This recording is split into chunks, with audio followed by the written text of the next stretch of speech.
श्रीमद् भगवद गीता तृतीय अध्याय श्लोक संख्या 4 का हम लोग कल मनन कर रहे थे,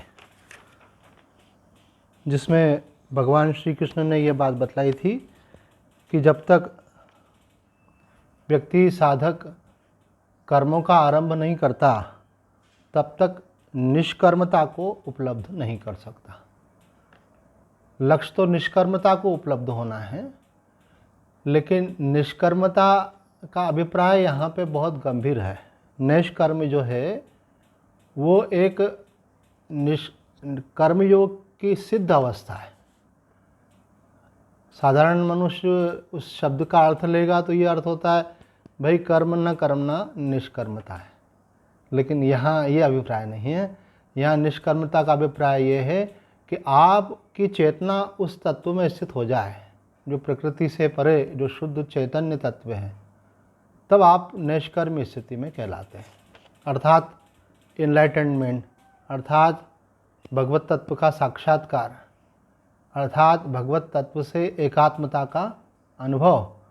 तो भगवान कह रहे हैं कि ठीक है, ये तो लक्ष्य है आपका कि आपको निष्कर्मता को उपलब्ध होना है, क्योंकि क्रिया मात्र जो है प्रकृति में है, स्वरूप में नहीं है, और स्वरूप जो है निष्कर्म है, अर्थात क्रिया रहित है। तो आपको उस अवस्था को उपलब्ध होना है, पर होंगे कैसे? तो भगवान बोलते हैं कि कर्म करना पड़ेगा आपको, क्योंकि प्रकृति के अंदर आपका तादात्म्य है, उस प्रकृति का एक अपना वेग है, प्रकृति के आपके संस्कार हैं, उन गुणों के संस्कार अंतःकरण में बने हुए हैं। उन संस्कारों के अंतर्गत ही हमारे अलग अलग संस्कार हैं, उनको हम स्वभाव ही मानते हैं। कुछ सात्विक, कुछ राजसिक, कुछ तामसिक, ये सभी संस्कार होते हैं। तो भगवान कहते हैं मनुष्य कर्मों को आरंभ किए बिना निष्कर्मता को यानी योग निष्ठा को प्राप्त नहीं कर सकता। उसको क्रॉस करने के बाद ही आप निष्कर्मता को उपलब्ध हो सकते हैं। केवल आपने क्रिया का त्याग कर दिया उतने भर से वो त्याग नहीं कहलाता है। जब तक उसके साथ संबंध बना हुआ है सूक्ष्म रूप में, तब तक आपका कर्म हो ही रहा है। इसी बात को भगवान यहाँ अगले श्लोक में स्पष्ट कर देते हैं। नहीं कश्चित् क्षणमपि जातु तिष्ठत्य कर्मकृत् कार्यते यवशः कर्म सर्वः प्रकृतिजैर्गुणैः। इस श्लोक का अर्थ है, निसंदेह कोई भी मनुष्य किसी भी काल में क्षण मात्र भी बिना कर्म किए नहीं रहता, क्योंकि सारा मनुष्य समुदाय प्रकृति जनित गुणों द्वारा परवश हुआ कर्म करने के लिए बाध्य किया जाता है। भगवान कह रहे हैं कोई भी व्यक्ति कभी भी एक क्षण के लिए भी कर्म किए बिना नहीं रह सकता। तो आप कहेंगे कि भाई हम तो सोते भी हैं, क्या सोना भी कर्म है? तो बोले सोना भी कर्म है। बोले हम तो चुपचाप बैठ जाते हैं, कुछ नहीं करते हैं। तो बोले आपका चुपचाप बैठना भी कर्म है। तो यहाँ कर्म एक टेक्निकल वर्ड है, तकनीकी शब्द है, उसके अर्थ को हमको समझना चाहिए। कर्म और क्रिया में फ़र्क है। क्रिया आप कभी कर सकते हैं, क्रिया कभी आप त्याग सकते हैं।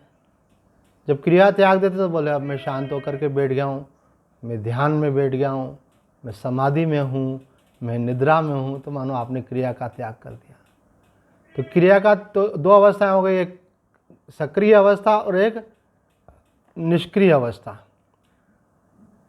तो जो निष्क्रिय अवस्था है, जिसको अक्रिय अवस्था भी बोल सकते हैं आप, उसको आप नहीं कर रहे हैं ये भाव तो आपके अंदर रहता है, अर्थात वहाँ पे कर्तापन जुड़ा हुआ है। तो क्रिया के साथ जब तक कर्तापन जुड़ा हुआ है तब तक करना रूप कर्म भी कर्म है और नहीं करना रूप कर्म भी कर्म है। बड़े महत्व की बात यहाँ पे सामने निकल कर आती है कि भगवान ने जो अर्जुन को गीता का उपदेश किया, तो उसके लिए अलग अलग महात्माओं ने बताया भाई भगवत गीता का सार क्या है, सेंट्रल टीचिंग क्या है भगवत गीता की। तो भगवान रमन महर्षि जी कहते हैं कि भगवत गीता की सेंट्रल टीचिंग यह है कि भगवान ने अर्जुन के अंदर जो कर्तृत्वाभिमान था उसका त्याग करवाया। तो अगला प्रश्न उत्पन्न होता है कि भाई किस बात का कर्तृत्व अभिमान था? बोले उसको इस बात का अभिमान था कि मैं युद्ध कर सकता हूँ, और फिर उसका अभिमान इस रूप में परिवर्तित हो गया कि मैं युद्ध नहीं करूँगा। तो युद्ध नहीं करूँगा ये भी एक कर्तापन है। युद्ध नहीं करूँगा का मतलब क्या हुआ कि मैं कर तो सकता हूँ लेकिन नहीं करूँगा, तो निषेध का कर्ता बन गया। तो वो जो कर्तापन था कि मैं युद्ध नहीं करूँगा, इसको ध्यान देना। कई लोग कई चीज़ों को त्याग देते हैं, लेकिन इसका मतलब वो त्याग वास्तविक त्याग नहीं है, क्योंकि त्याग का भी कर्तापन वहाँ पर रहता है। आपका उसमें से तो ममत्व गया नहीं, संबंध तो छूटा नहीं, तो कर्तापन कहाँ हुआ? ऐसे हमारे एक साधक सत्संग में आते थे, तो उनका अपना अनुभव उन्होंने सुनाया कि स्वामी जी, मेरी वाइफ जो है सर्विस करती थी, किसी स्कूल में टीचर थी, और उसको एक बात मालूम थी कि मैं सत्संग मिस नहीं करता हूँ, बाकी सब चीज़ें कुछ भी करने को तैयार हूँ, मैं आगे पीछे एडजस्ट कर लेता हूँ, लेकिन सत्संग का जो मेरा टाइम है वो मैंने सत्संग के लिए दे रखा। तो एक दिन मैं अपने गुरुजी के पास सत्संग के निकल ही रहा था कि मेरी वाइफ ने मुझे बोला कि मैं थोड़ा लेट हो गई हूँ, तो आप मुझे, एक शहर से दूसरे शहर जाती थी बस से, फिर ड्यूटी ज्वाइन करती थी, बोला आप मुझे बस तक छोड़ देंगे? तो मैंने कहा आप देख रहे हो मेरा सत्संग का टाइम हो गया है। तो उन्होंने कहा कि एक दिन सत्संग नहीं जाओगे तो कोई प्रलय नहीं हो जाएगी? तो उन्होंने कहा कि तुम एक दिन स्कूल नहीं जाओगे तो भी प्रलय नहीं आ जाएगी। तो थोड़ी बोले बहस तो हुई, और उसके बाद फाइनली ये हुआ कि मैं चला गया सत्संग में और वो निकल गई स्कूल के लिए। थोड़ा विलम्ब हुआ होगा स्कूल पहुंचने में, और आने के बाद उसने बोला कि मैं आपके साथ गुजारा नहीं कर सकती, और उसके बाद हमारा दोनों का सेपरेशन हो गया।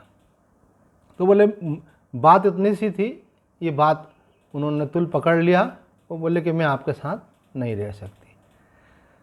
अब क्या हुआ कि उन्होंने, काफ़ी समय बीत गया, उसके बाद सेकंड मैरिज हो गई उनकी।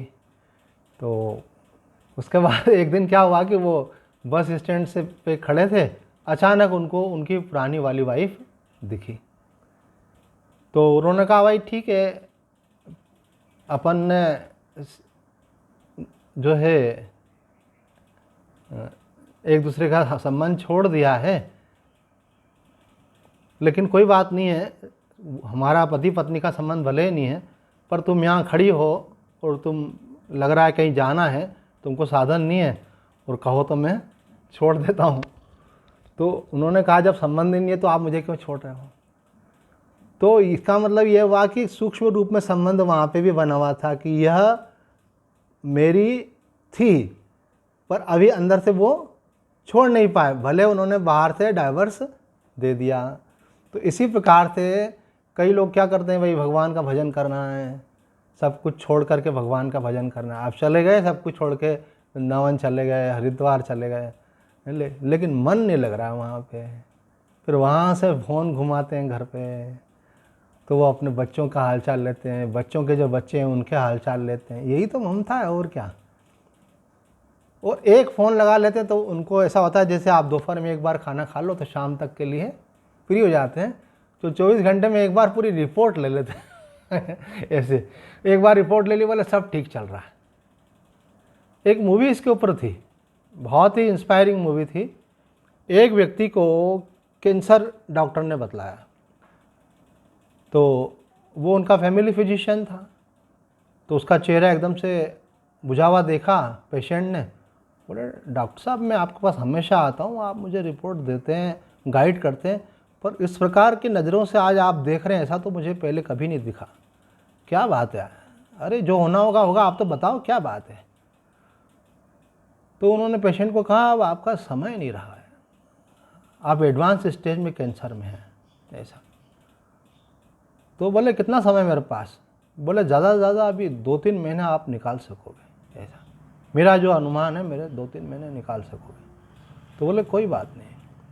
अंदर से तो उनको भी लगा कि अब मौत सामने आके खड़ी हो गई। ये मौत का आभास ही अपने आप में बहुत बड़ा लेसन है। तो उन्होंने बच्चों को कहा कि देखो ये काम तुमको संभालना है, ये तुमको संभालना है, और ये इस प्रकार से प्रॉपर्टी है, और अपने आवश्यकता की पूर्ति के लिए कुछ धन उन्होंने अपने पास रख लिया, कुछ अचानक खर्च पड़ सके तो कुछ एटीएम कार्ड या ऐसे जो कुछ व्यवस्थाएं रहती हैं वो ले ली। और उसके बाद फिर वो उन्होंने बच्चों ने पूछा कहाँ जा रहे हो बेटा? बोले अब मैं और परमात्मा, मेरा अब अपना समय है, अपने लिए जीना चाहता हूँ। अब तक मैं समाज के लिए, आप लोगों के लिए, अपने भविष्य के लिए, इन सब के लिए जीता रहा, अब मैं अपने लिए जीना चाहता हूँ। तो वो काशी के लिए निकल गए, काशी के लिए निकल गए, अकेले निकल गए। वहाँ पहुँचे तो पहुँचने के बाद वहाँ कोई रिक्शा वाले से उनका परिचय हुआ। रिक्शा वाले ने उनको धर्मशाला तक छोड़ा और वहाँ बहुत अच्छे ढंग से उसको पिक्चराइज किया। नाम मुझे अभी माइंड से स्लिप हो रहा है। तो और वहाँ उसने देखा कि यहाँ आकर के लोग मोक्ष प्राप्ति के लिए काशी आ जाते हैं, आखिरी में अपना देह यहाँ छोड़ना चाहते हैं, क्योंकि शास्त्र में कहा गया है कि काशी में देह छोड़ने से भगवान महादेव की कृपा से उनको आखिरी में मोक्ष की प्राप्ति होती है। तो वो व्यक्ति वहाँ रहने लगा, बिल्कुल सामान्य व्यक्ति की तरह वहाँ जीने लगा। मैं उसका ज़्यादा डिटेल नहीं करूँगा, नहीं तो बाकी प्रसंग छूट जाएंगे। फिर फाइनली ये हुआ कि वहाँ बहुत रिलैक्स रहने से वो क्योर होने लगा और काफ़ी कुछ ठीक हो गया। और वो जो समय था उसका वो निकल गया। पर उसने कहा कि नहीं, अब मैं इसी प्रकार की ज़िंदगी जी रहा हूँ, बड़ा आनंद से जी रहा हूँ, अकेले रह रहा हूँ, भगवान का नाम ले रहा हूँ, किसी की मोह माया मेरे साथ लगी हुई नहीं है। वो उसको एक बार तो मूवी देखने वाले व्यक्ति को ऐसा भाव हो जाएगा कि घर बार छोड़ के चलो काशी में और भगवान का नाम लो, कहाँ मोह माया में पड़े हुए। पर हुआ ये कि वो न्यूज़पेपर पढ़ने लगा। अभी उस दिन डॉक्टर साहब बोल रहे थे, स्वामी जी मैंने तो बेटे को बोला न्यूज़पेपर भी नहीं चाहिए हमको, ये भी संसार से जुड़ने का एक माध्यम है। तो बिल्कुल ठीक बात है। यही बात हमको वृंदावन के एक सिद्ध संत स्वामी सत्यानंद जी ने भी कही थी। बोले हम सन्यासी थे और भ्रमण करते थे, और भ्रमण करते करते हमको किसी व्यक्ति ने बताया कि बोले आपको मालूम है देश आज़ाद हो गया है। 1947 की बात है। बोल देश आज़ाद हुए कई महीने हो चुके थे, भारत देश आज़ाद हो चुका था, लेकिन कई महीनों तक हमको यही नहीं मालूम था। तो हमारा जब कोई रोल ही नहीं है उसमें, तो हमको उसमें जानकारियाँ इकट्ठे करने से क्या मतलब है। तो कई बार कई मैसेजेस ऐसे बहुत सारे व्हाट्सअप में भी हम पढ़ते रहते हैं, हमारा उन सांसारिक जीवन से कोई वैसा संबंध है नहीं। तो स्वामी जी बोलते थे पेपर पढ़ना भी बहिर्मुखता है, न्यूज़ सुनना भी बहिर्मुखता है। एक सामान्य अवेयरनेस समाज में देते हैं तो थोड़ी सी वैसे भी हो जाती है। आजकल तो मोबाइल पे सब कुछ मिल जाता है। पर ज़्यादा इसमें जाने का मतलब है आप उन चीज़ों में राग द्वेष में पड़ रहे हैं संसार में। तो कहते हैं कि वहाँ देखो इस जो हम कथा सुना रहे हैं स्टोरी है अपने आप में वो। तो उस व्यक्ति का भी ये हुआ कि उसने काशी में गया और घर परिवार के मोह से मुक्त हो गया। उसके पास बहुत बड़ा करोड़पति था, तो 2-5-10 लाख रुपए रख लिए होंगे उसने। तो वो वहाँ बहुत अच्छे से जी रहा था, गरीबों को भी कुछ बांटता था, ये करता था, और बड़े मज़े से भगवान का नाम लेता था और प्रसन्न रहता था। और दिखता था कि रोज़ कोई ना कोई मर रहा है, वहाँ तो ये दिखा है, ये लाश चल रही है, वो जल रही है। एक दिन उसने न्यूज़पेपर पढ़ लिया। न्यूज़पेपर पढ़ लिया तो क्या हुआ कि न्यूज़पेपर में लिखा था उसका खुद का नाम, कि उनके बच्चों में झगड़ा हुआ और कंपनी बहुत बड़े घाटे में चली गई है और भाइयों का विभाजन हो गया और जो है उनके ऊपर कोर्ट केसेस आ गए। तो उसने देखा तो उसका चेहरा उतर गया। तो पास में जो रिक्शा वाला था उससे परिचय हो गया था, वो कभी कभी आता था। तो उसने बोला क्या हुआ बाबूजी? तो बोले मैं वापस जाऊंगा। बोले भगवान ने आपको नया जीवन दिया है, आपको दूसरा जीवन मिला है, अब भगवान के इस नए जीवन को आप भगवान के साथ जोड़ करके रखो, आप कहाँ जा रहे हो? बोलो नहीं बेटा जाना पड़ेगा, जिस चीज़ को बनाने के लिए मैंने पूरी ज़िंदगी लगाई, अपनी ऊर्जा लगाई, आज उसका सब समाप्त हो रहा है, सब नष्ट भ्रष्ट हो रहा है। अब मुझे जाकर के उनको समझाना पड़ेगा कैसे समेटना है चीज़ों को। तो उन्होंने कहा कि आप गलती कर रहे हो। बोलो नहीं ऐसा नहीं हो सकता, जाना पड़ेगा। तो कई लोग छोड़ते हैं, लेकिन संबंध नहीं छोड़ने के कारण क्या होता है, फिर से मोह जागृत हो जाता है। मैंने और भी लोगों को देखा, अपना कारोबार छोड़ करके बोले बच्चों को दे दिया, अब हम भगवान का भजन करेंगे, लेकिन कनेक्टेड रहते हैं। फिर वो आकर के अपनी समस्याएं सुनाते हैं। तो एक और व्यक्ति का हमको स्मरण है, इंदौर के ही हैं। तो उन्होंने वापस दुकान पे जाना शुरू कर दिया। बोले कि स्वामी जी इतना हमने बढ़ा करके आगे बढ़ाया यार, ये तो पीछे जा रहा है। तो मैंने कहा कब तक आप पकड़ के रखोगे, एक दिन तो शरीर छूटेगा। उस शरीर छूटने के बाद अगर छूटा तो क्या छूटा, वो तो प्रकृति ने छुड़ा लिया, उसके पहले छोड़ना आना चाहिए आपको तादाद में। तो मैंने कहा आप तो यहाँ में भी ये बोल रहे हैं कि भाई कर्म तो आप छोड़ते हो लेकिन मोह तो छोड़ नहीं पाते हो। तो बोले कर्म करते रहो तो कोई बुरी बात नहीं है, मोह छोड़ो मुख्य बात है। पर मोह को छुड़ाने के लिए हमने पहले भी ये प्रसंग निकाला था, दोबारा से इस प्रसंग को निकालते हैं कि इंदौर के एक बहुत बड़े डॉक्टर के सुपुत्र हैं, डॉक्टर अशोक बोडिया उनका नाम था। फिर वो काशी में ही रामकृष्ण आश्रम के अध्यक्ष बने। तो उन डॉक्टर साहब ने संन्यास लेने के बाद में एक पुस्तक लिखी कि संन्यास कब, त्याग कब। तो उन्होंने कहा अगर अतिशय मोह है तो त्यागने से मतलब ही नहीं है, आप तो हरिद्वार जाके भी, वृंदावन जाके, काशी जाके भी घर को याद करोगे। और यदि आपको बिल्कुल मोह नहीं है तो फिर भी त्यागने की आवश्यकता नहीं है, आप जहाँ पे हो वहीं पे निर्लेप हो। तो त्याग की आवश्यकता कब है? तो वो कहते हैं त्याग की आवश्यकता तब है कि जब सामने रहने पर मोह उत्पन्न होता है और दूर जाने पर ख्याल नहीं आता है, आपका मन वहाँ से हट जाता है, आपको विस्मृति होती है उसकी। हम चरखी दादरी में भी सत्संग के लिए जाया करते थे, तो हमारे एक साधक विनय अग्रवाल वहाँ भी सत्संग में आते थे। तो बोले स्वामी जी हमारे दादाजी का ऐसा था कि साल में 2 महीने के लिए वो ऋषिकेश चले जाते थे। लेकिन उस ज़माने की बात है, उस समय ये मोबाइल तो मैसेज वाली बात तो थी नहीं। पर वहाँ बोले कि वो कहते थे कि मेरे को वहाँ कोई टेलीफोन मत लगाना और मुझे कोई पत्र मत लिखना और ना मुझे कोई व्यक्ति का संदेश भेजना। 2 महीने में पूरा भगवान के साथ हूँ, मुझे यहाँ की कोई खबर नहीं मिलना चाहिए। ये भी एक उपवास है। जैसे आप एक दिन बिना अनाज के, अन्न के रहते हैं तो आपका डाइजेशन अच्छा होता है उससे, है ना। प्राकृतिक चिकित्सा वाले बोलते हैं कि ये अपने आप में एक ट्रीटमेंट है, आप कुछ मत खाओ एक दिन तो आपका स्वास्थ्य ठीक होने लगेगा। इसी प्रकार से ये जो संसार में हमारा मन फंसा हुआ है, मन रुग्ण हो गया, राग द्वेष में फंस गया है, इस रुग्णता को त्यागने का भी उपाय है। ये भी एक उपाय है। एक महात्मा जी हमारे यहाँ मुंगेर के स्वामी सत्यानंद जी के शिष्य थे, आए थे। तो बोले स्वामी जी 6 दिन तो मैं व्यवहार करता हूँ, एक दिन मैं किसी से मिलता नहीं हूँ। ऐसे नहीं मिलना, किसी से बातचीत नहीं करना, एकांत में रहना। बोले एक दिन पूरी तरह से परमात्मा के साथ प्रसन्न रहते थे, क्योंकि आश्रम में थे तो हम तो देख ही रहे थे उनको। पर उन्होंने भक्तों को बोला था कि भैया एक शनिवार का दिन था, बोले शनिवार के दिन कोई नहीं आएगा, शनिवार को हम किसी से मिलते नहीं, बोले फ़ोन पे भी बात नहीं करते किसी से। तो करके तो देखो, जब करोगे ही नहीं तो उस अकर्म की अवस्था तक कैसे जाओगे। तो भगवान बोल रहे हैं कि करना तो है, यहाँ स्वामी जी ने बोला करना तो है, लेकिन क्या करना है। स्वामी जी बोले कि करने का वेग है अंदर, रजोगुण है, संस्कार हैं, प्रकृति आपको धकेलेगी बाहर, किए बिना आप रह नहीं सकते। अर्जुन को बोला भगवान ने, तू अभी यहाँ युद्ध नहीं करेगा, बाद में पशु पक्षी मारेगा बैठ करके, फिर तेरी कोई निंदा करेगा उनके साथ भिड़ जाएगा। तो इट इज़ राइट टाइम, बोले ये सही समय है कर्म करने का, ये धर्म के प्रतिनिधि बन करके कर्म करना है। तो स्वामी जी बोलते हैं कि कर्म का वेग ऐसे शांत नहीं होने वाला है।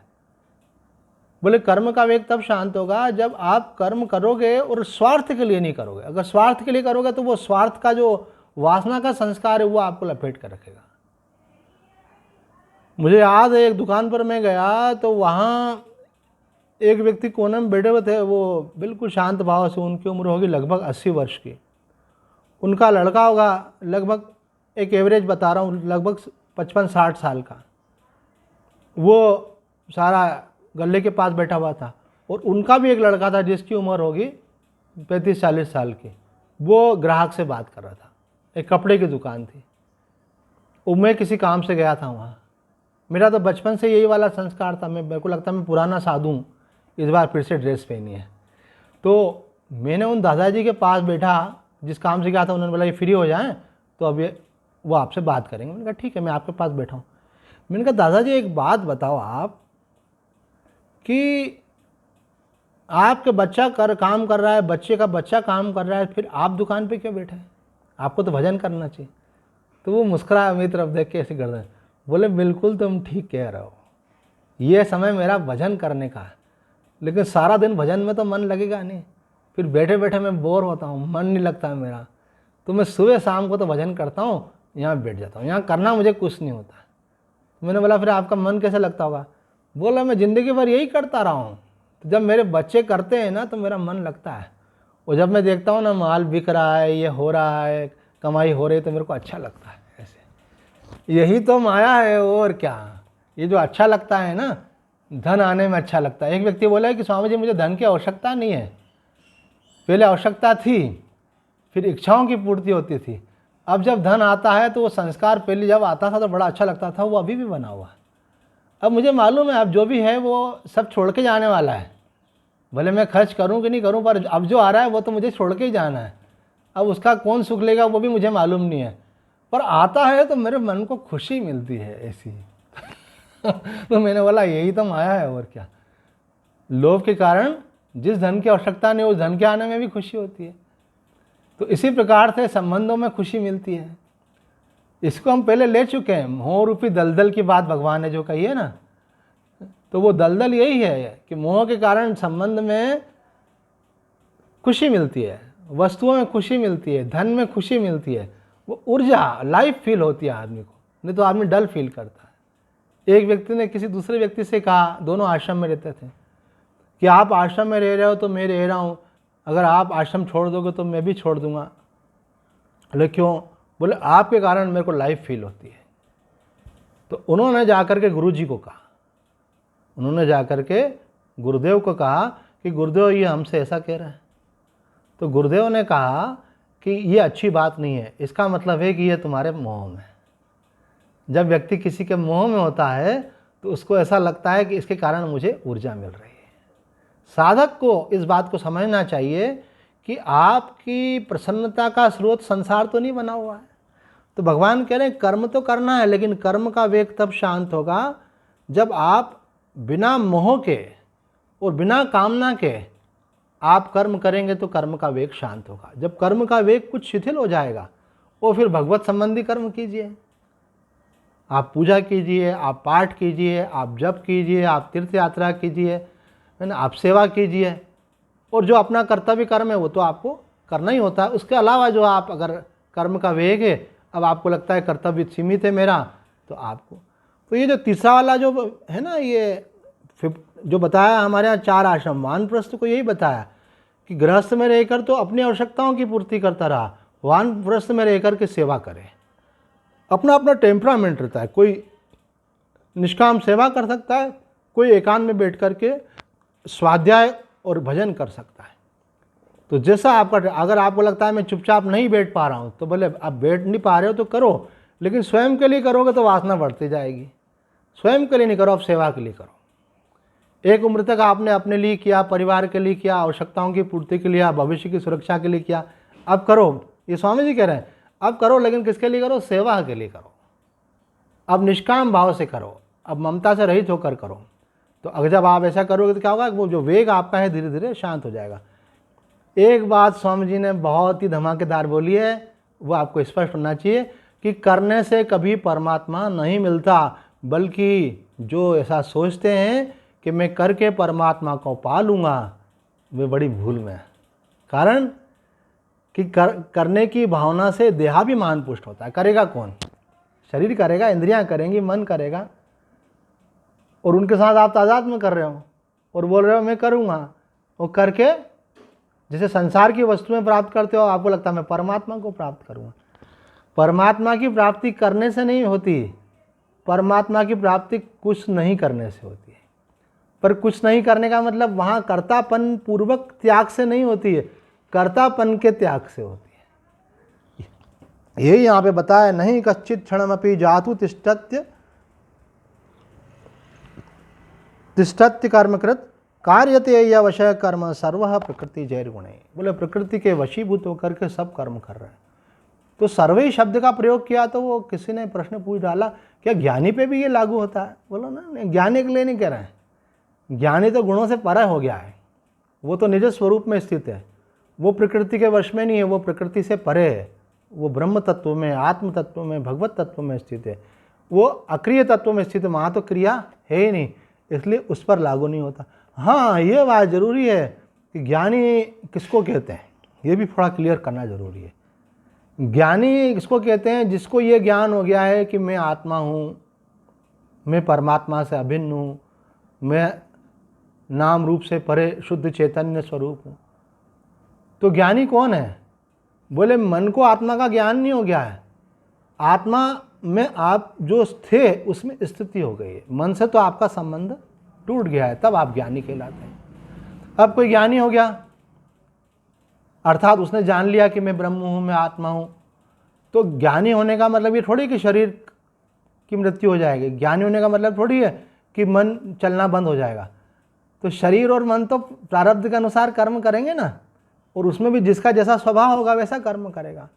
तो कोई प्रवचन करेगा, तो कोई समाधि लगाएगा, तो कोई हो सकता है कि समाज की सेवा करेगा, कोई धर्म का कार्य करेगा। सबका अपना अपना संस्कार होता है, जिसका जैसा संस्कार होता है वही करता है।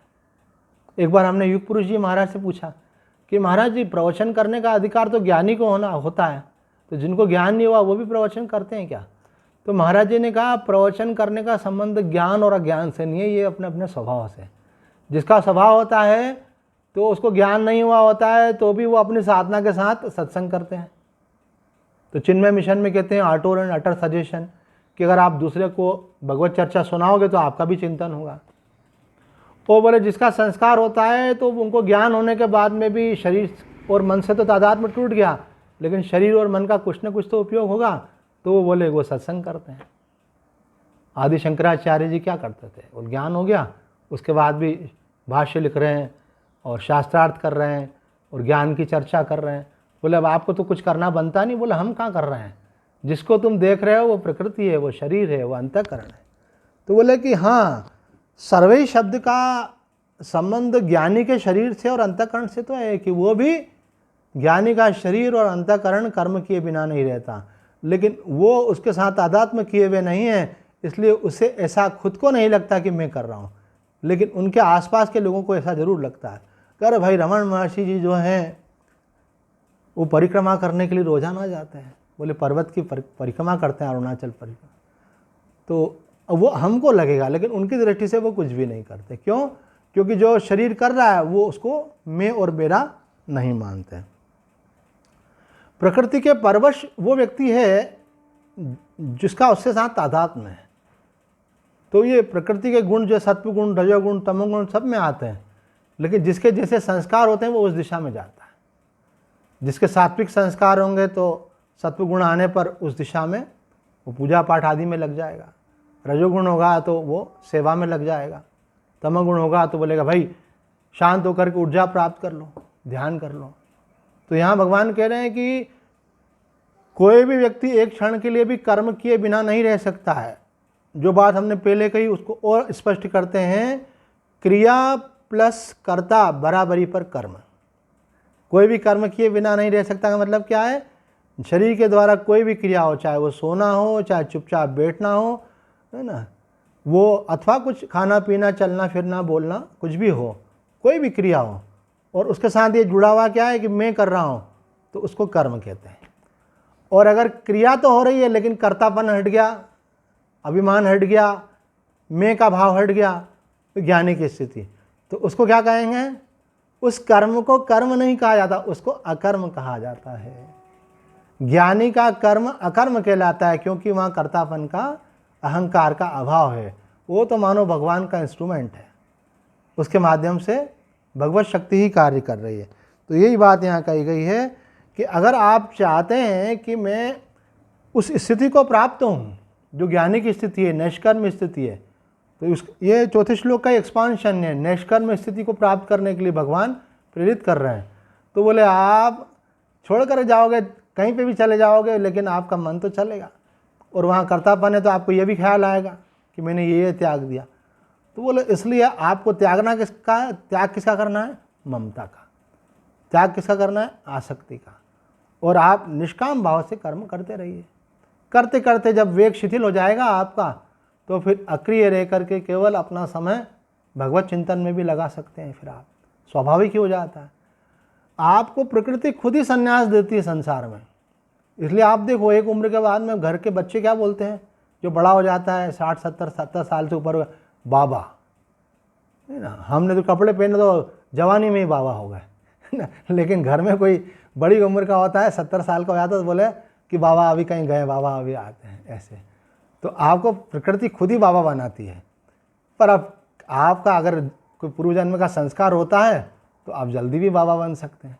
आदि शंकराचार्य जी महाराज ने कहा है कि जरूरी नहीं है कि हर कोई 75 प्लस में जाकर के संन्यास ले। बोले जब वैराग्य तब त्याग। जब आपको संसार की निरर्थकता समझ में आए, आपका क्रिया का वेग शांत हो गया, अथवा आप में सत्वगुण की प्रधानता है, आपका रजोगुण का वेग शांत हो गया और आपने कहा आप नहीं, कर्म तो करेंगे। जैसे हमको हमारे याद आता है, बताने की बातें तो नहीं है, बहुत रोना आता था, लगता था कि संसार के लिए मैं नहीं हूँ, मैं तो परमात्मा के लिए हूँ। हम मेहनत करेंगे लेकिन भगवान के लिए करेंगे। एक लड़की मुझसे पूछ रही थी, फिरोजाबाद की रहने वाली, कि स्वामी जी मेरे घर वाले बोलते हैं कि तू एक नंबर की आलसी है, तो क्या मैं आलसी और निकम्मी टाइप की हूँ क्या? तो मैंने बोला कि मैं कैसे बता सकता हूँ। बोले मेरे घर के किसी काम में मन नहीं लगता है, लेकिन मैं बैठ करके घंटों जप कर सकती हूँ, 8-8 घंटे जप कर सकती हूँ, और मेरा मन भी लगता है उसमें, और मुझे बहुत अच्छा लगता है उसमें। तो मैंने बोला तुम आलसी नहीं हो, निकम्मी भी नहीं हो, तुम दुनिया वालों के लिए भले निकम्मे हो, लेकिन भगवान के लिए तुम काम के हो। दुनिया वाले उसको निकम्मा मानते जो उनके काम का नहीं होता है। तो जो दुनिया वालों के लिए काम का होता है वो भगवान की दृष्टि में निकम्मा हो सकता है। क्यों? क्योंकि वो तो मोह माया में लगा पड़ा है। लेकिन जो भगवान के लिए काम का होता है उसको दुनिया वाले निकम्मे कहते हैं। इसलिए एक महात्मा ने कहा कि तुम्हारी भक्ति तब चेत गई, समझना, जब दुनिया वाले बोले अरे भैया ये तो आदमी गया, ये तो काम का नहीं है, उससे बात करना व्यर्थ है, क्योंकि उसका तो चैनल फिक्स हो गया। अब उसने एक टारगेट बना लिया, अब वो सारी ऊर्जा उधर लगा रहा है, तो वो आपके काम का कहाँ रहा। इसलिए आप देखो, अगर घर में प्रसंग तो कर्म योग का है लेकिन बातें संन्यास योग की निकल रही हैं। अगर कोई चोर बन जाए, डाकू बन जाए, तो माँ बाप को ये रहता है कि हमारा बेटा बिगड़ गया है, ऐसा ऐसा, पर है तो मेरा बेटा। और बोले मैं साधु बन रहा हूँ, बोले नहीं नहीं ये मत कर तू। क्यों? बोले ये तो गया, लगता है कि हमारे हाथ से ही निकल गया। तो यहाँ कह रहे हैं कि जब तक आप में वेग है, आप अपने कर्तव्य कर्म को निष्काम भाव से कीजिए, ममता आसक्ति से रहित होकर कीजिए। वेग है, कर्तव्य आपका आप पूर्ण कर चुके हैं, तब आपको चाहिए कि मानो अपने बच्चों का विवाह आदि कर दिया, अथवा कुछ नई जिम्मेदारियां आपने ली नहीं, तो अब उस ऊर्जा को परमात्मा की तरफ लगाइए। आप स्वाध्याय कीजिए, सत्संग कीजिए, सेवा कीजिए, और फिर धीरे से उन सबको भी छोड़ करके आप एकांत में बैठ कर के भगवत चिंतन कीजिए। एक सिद्ध महात्मा से हमने कभी पूछा था कि हम जो साधन कर रहे हैं क्या यही हमको परमात्मा तक पहुंचाएगा? तो वो मुस्कुराए, बोले कि परमात्मा कुछ करने से नहीं मिलेगा। तो मैंने फिर कैसे मिलेगा? बोले प्रेम से मिलता है। तो मैंने कहा प्रेम कैसे होगा? बोले करते रहो, एक स्थिति ऐसी आएगी कि करने का महत्व खत्म हो जाएगा, और ऐसा प्रेम हो जाएगा भगवान से कि बिना कुछ नाम जप किए, बिना कुछ पाठ किए भगवान की याद आएगी, व्याकुलता रहेगी। तो बोले उससे होता है। तो बोले अंदर का भाव जागृत होना चाहिए। ज्ञान योग में भी यही बात है कि पहले आदमी स्वाध्याय करता है, बहुत चिंतन करता है, ध्यान लगाता है, फिर स्थिति ऐसी हो जाती है कुछ करना नहीं है, क्रिया मात्र से आपका तादात्म्य टूटने लगता है और आप सहज स्वाभाविक अक्रिय अवस्था में स्थित होने लगते हैं। इसी प्रकार से भगवत प्रेम होने पर फिर एक महात्मा मुझे मिले, उनका नियम था रोज सुबह 3 बजे उठने का, और नहा धो करके 4 बजे आसन पर बैठ जाते। जबकि वो गृहस्थ महात्मा थे, तो वो 4 बजे से लेकर 10 बजे तक आसन पर बैठते थे, 6 घंटे डेली, और सालों तक चला उनका ऐसा, कई सालों तक। और 10 बजे के बाद उठते, उसके बाद फिर वो कुछ जलपान लेना होता वो लेते, उसके बाद फिर वो ऑफिस चले जाते थे। वो गायत्री के उपासक थे। उन्होंने बड़े चमत्कारिक एक्सपीरियंसेस सुना है माँ को लेकर के। बोले थे कि अब मेरी स्थिति ऐसी हो गई कि एक बार नाम लेता हूँ माँ का और अश्रु प्रवाह होता है और मंत्र जप में कर ही नहीं पाता हूँ। तो करते करते ऐसी स्थिति प्राप्त होती है। आज समय को देखते हुए यहीं विराम देते हैं। ओम पूर्णमद पूर्णमिदं पूर्णात् पूर्णमुदच्यते पूर्णस्य पूर्णमादाय पूर्णमेवावशिष्यते। ओम शांति शांति शांति।